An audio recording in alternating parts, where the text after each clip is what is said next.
भूल भुलैया हवेली। राजस्थान के रेगिस्तानी इलाके में एक हवेली थी जिसे लोग भूल भुलैया हवेली कहते थे। हवेली में इतने रास्ते और गुप्त दरवाजे थे कि अंदर जाने वाला अक्सर लौट नहीं पाता। काव्या एक बेहद खूबसूरत और जिज्ञासु लड़की जो पुरानी इमारतों की रिसर्च करती थी, उस हवेली का रहस्य जानने आई। वहीं उसकी मुलाकात हुई अर्जुन से, जो प्राचीन शिलालेखों का अध्ययन कर रहा था। धीरे धीरे काव्या और अर्जुन के बीच गहरा लगाव बनने लगा।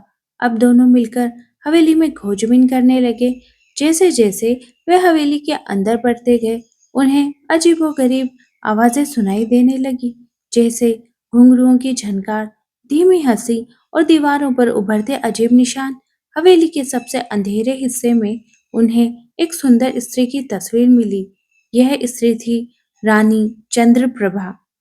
अचानक वह तस्वीर चमकी और उनके सामने वही स्त्री जीवित खड़ी थी, मगर एक आत्मा के रूप में।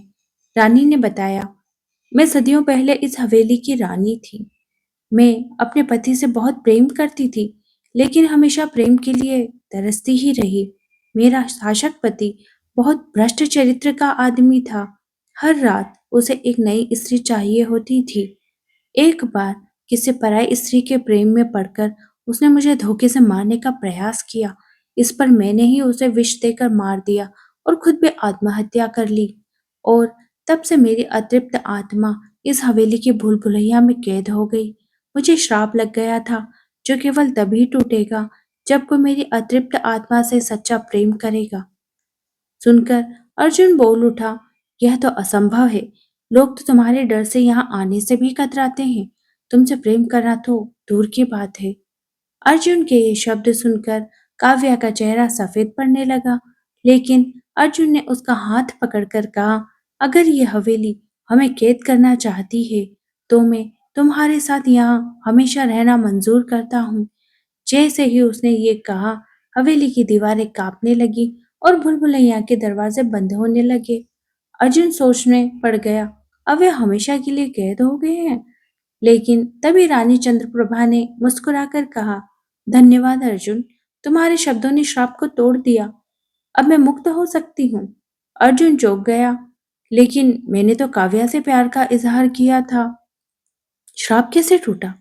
रानी की हंसी हवेली में गूंज उठी। वो बोली, क्योंकि काव्या कोई इंसान नहीं, बल्कि मेरी ही परछाई है। सदियों से मैं इंतजार कर रही थी किसी ऐसे पुरुष का जो मुझसे सच्चा प्रेम करे। काव्या मेरी आत्मा का रूप है, तुम्हें यहाँ लाने का एक बहाना। अर्जुन ने कांपते हुए काव्या की ओर देखा। काव्या की आंखें अचानक लाल चमक उठी और उसके चेहरे पर वही रानी चंद्रप्रभा का चेहरा उभर आया। अब तुम मेरे हो, हमेशा के लिए, उसने कहा, और अर्जुन की आत्मा उसके शरीर से अलग होने लगी। अगले ही पल हवेली शांत हो गई। जब गांव वालों ने हवेली में झांका, तो अब वहां उन्हें रानी चंद्रप्रभा के साथ अर्जुन की तस्वीर टंगी दिखाई देती। आपको ये कहानी कैसी लगी, हमें कमेंट में जरूर बताएं। धन्यवाद।